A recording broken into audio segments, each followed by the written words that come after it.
Hello everyone, and a very warm welcome back to the channel. Some time ago, a couple of you asked me whether I had played Vuca Simulations, the Chase of the Bismarck, and at the time my answer unfortunately was no, and I hadn't even owned the game. I mean, I knew this was coming out, going back a couple of years with this one actually, or I might even have known it was out. I lose track now. But anyway, the question planted a very happy seed in my tiny mind, and that seed grew and grew until one day I thought, you know what, I'm going to do it. I'm going to take the plunge. I had heard very good things about Vuca Simulations, primarily not just the quality of the gameplay. This is supposed to play really well. And in fact, if I might digress for a minute or two, apparently this is a very nicely updated version of the 1979-1980 Avalon Hill Bìsmarck, which is quite a good game. You know, it wasn't without its limitations, but for the time it was really good. And of course, Jack Greene is the designer, along with Patrick Gebhardt. So yes, this game promises much, but the other thing that I wanted to mention, and it's kind of obvious from the bot, I mean, look at the size of this thing, isn't it amazing? Vuca Simulations have a well-deserved reputation for the quality and the beauty of their game components. And also they don't do anything by halves. I mean, not wanting to stereotype, but this given how big the box is, I'm sure we'll see signs of them having thought of everything and polished everything, and it's all going to be Vorsprung der Technik in here. So yeah, just a quick glance at the back of the box. I mean, look at how nicely presented this is. I love the timeline. I love that they've situated where this game sits in the history of, you know, global conflict from classical antiquity to the Cold War. That's just great. And look at the quality of those counters. I'm going to come up close just so you can see that. Look at the artistry and the beauty of those counters. Those top downs are magnificent. And I love the wonderful one. I mean, the inclusion of the ship's badges, that is just fantastic. And even the more pedestrian game counters, from what you can see, this is pretty amazing stuff. I mean, do you know what? I'm getting the feeling that even if you don't play this game, and we get a hint of what the maps is like as well, you know, this would be worth having just for the sheer artistic value. But let me crack this open and we will see what is inside the box. Oh my word, there's a I mean, I'm still bowled over. I have seen this before, but you know, oh my goodness, wait till you guys see what's in this. Just to whet your appetites, a lot of dice, 6 D10s, coloured red and black. I like it. It's thematic. There's the obvious British-German thing going on here. Now, I have punched the counters out. So like I said, I've seen this once before, but that was for my initial run through. But the first thing that struck me, and these guys did come in their bag, is look at that. Look at these lovely cubes. Now, I instantly assumed these were for marking damage, and I was right. But wait till you see what they go on. Just get these guys out. Come on. Oh, get you out from under all the other stuff. So here we have, bear with me please, this could take a while. There we go. That's what I was looking for.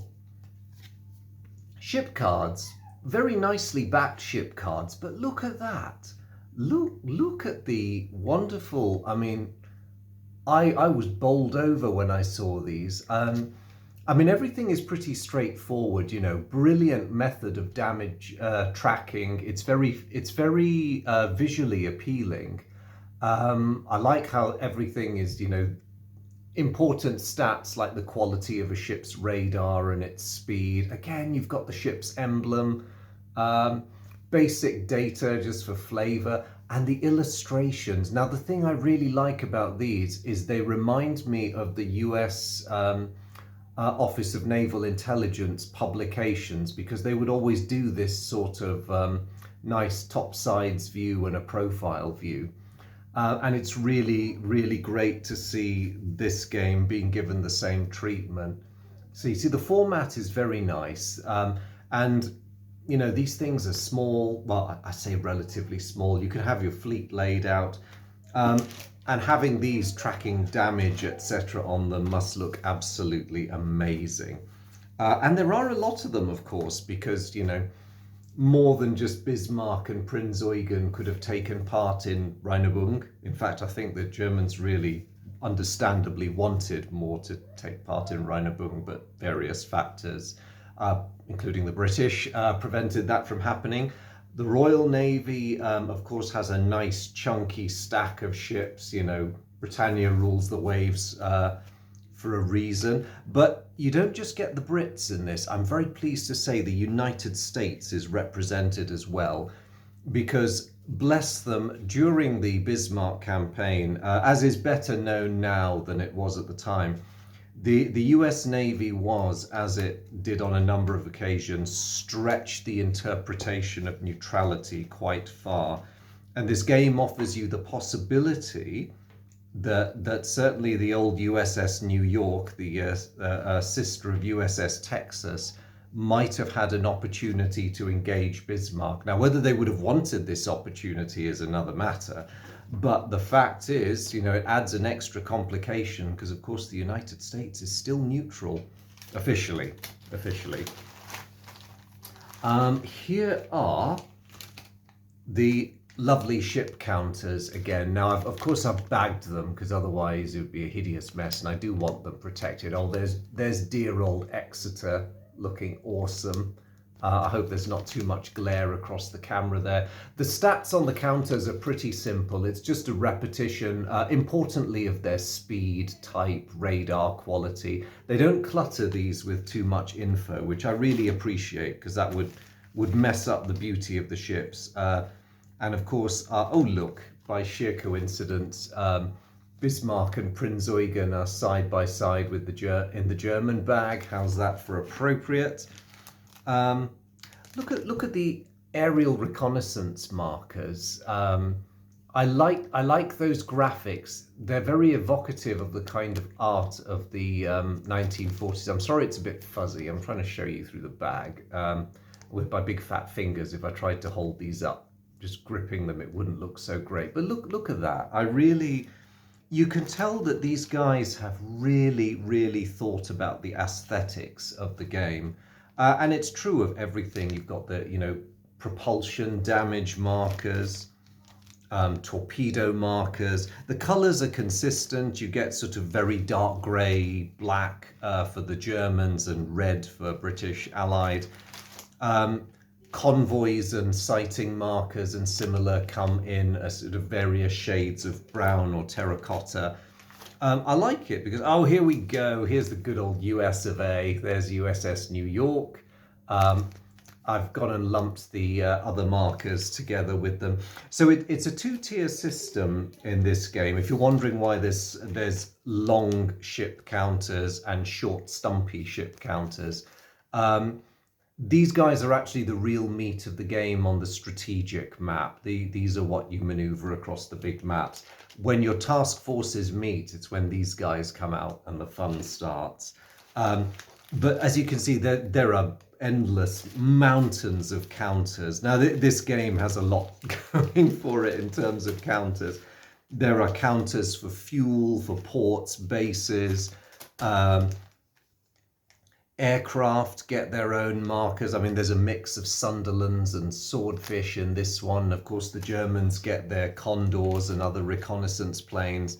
Goes on and on and on. There's the German ship counters with the task force markers. So, right, so that's the small fry, which I've just skipped through. What else have we got? There is more. You don't get a box that big without having more. So first of all, we've got these battle boards. So these are for tactical combat, and they look absolutely lovely. I really like the finish on them. It's good, solid, you know, hard cardboard. This stuff is clearly made to resist a good bit of gaming use, and it's linen finished as well. One thing I tried first when I opened this game up was putting the counters on the boards. You don't get any slippy slidey with these. What was it I said earlier? Vorsprungduk technique. I apologize if my pronunciation is off there. But yeah, these guys have been so thorough and so awesome. And there's really considerate little touches, like, you know, they've got the little eyeballs for sighting ranges. You've got an explanation of what the different ranges are, so it's really handy. You do have two of these boards. That's really great. The rule book is pretty straightforward. As I say, this is a rerun, effectively, of Jack Greene's 1979 game, but with, you know, things tightened up and nice additions. The rule book is beautifully illustrated, very clear, lots of examples. I've done one run through of it already very quickly. Everything is nicely explained. Look at that setup diagram. This is the kind of treat that people are in for. You've got these massive, great gaming maps, which I'll show you in a minute. You've got the player aid cards, which also double as screens for the double blind. There's those ship cards I showed you earlier, you know, with a couple of top downs loose and ready for when you move onto the tactical map from the strategic. Plenty of examples of different stages of movement, everything from running out of fuel to aerial reconnaissance. So it's all nicely explained. Do you know what? At first glance, there's nothing to fault this. Sorry, nothing to fault with this. And the presentation, I love the presentation.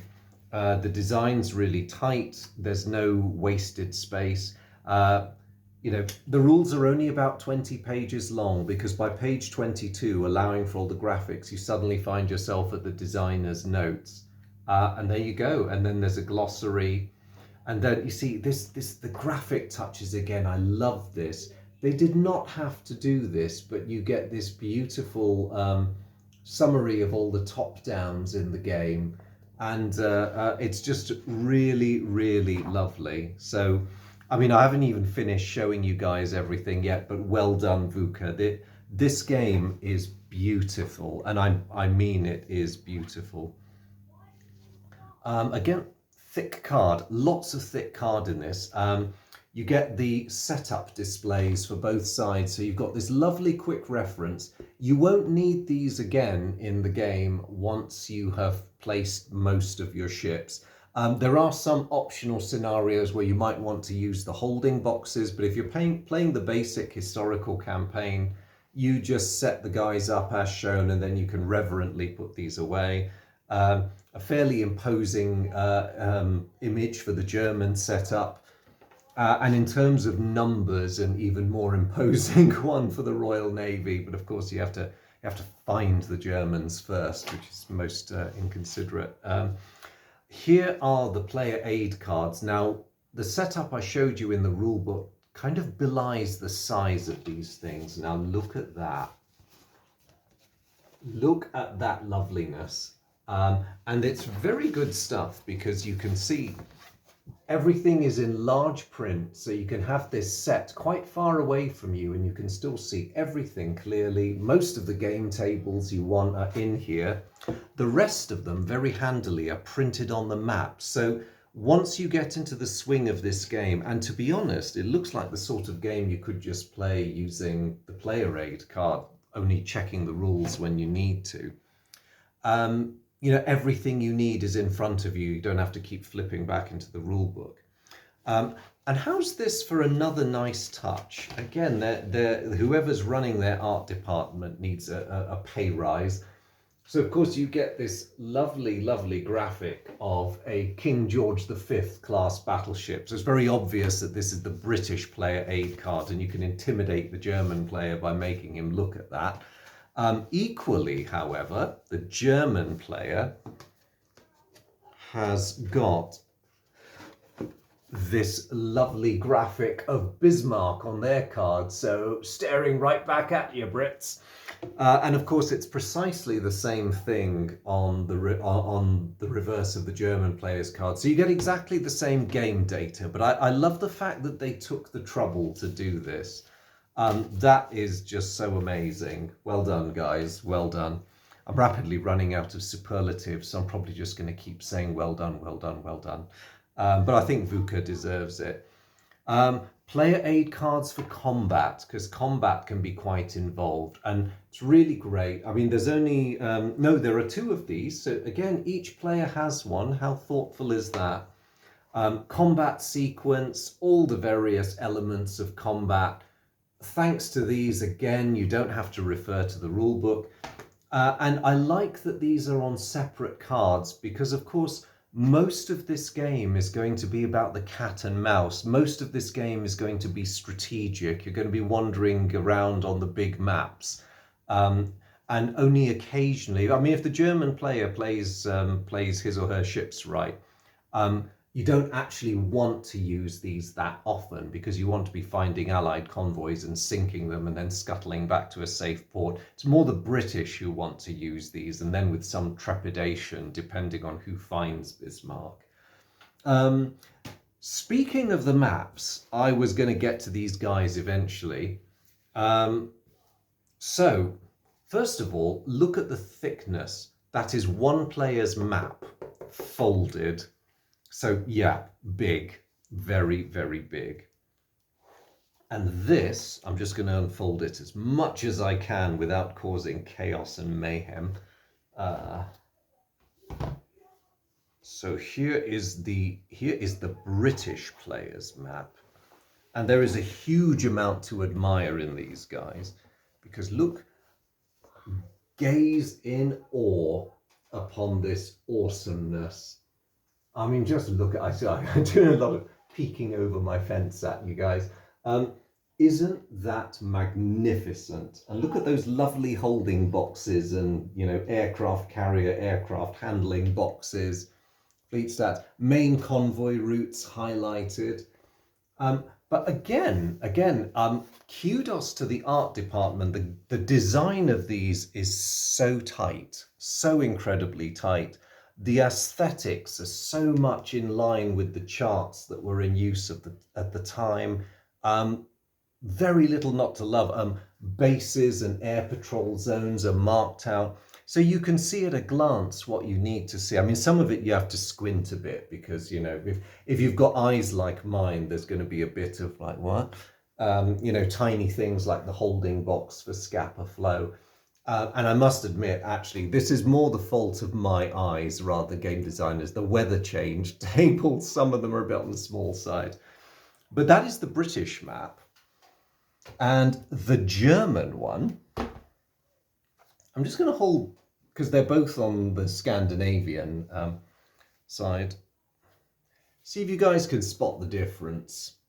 British, German. Yep. In what I regard as an incredibly beautiful touch, all of the geographical names on the German map are in German.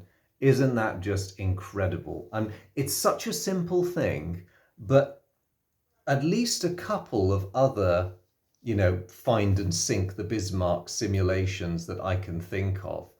The maps are all in English.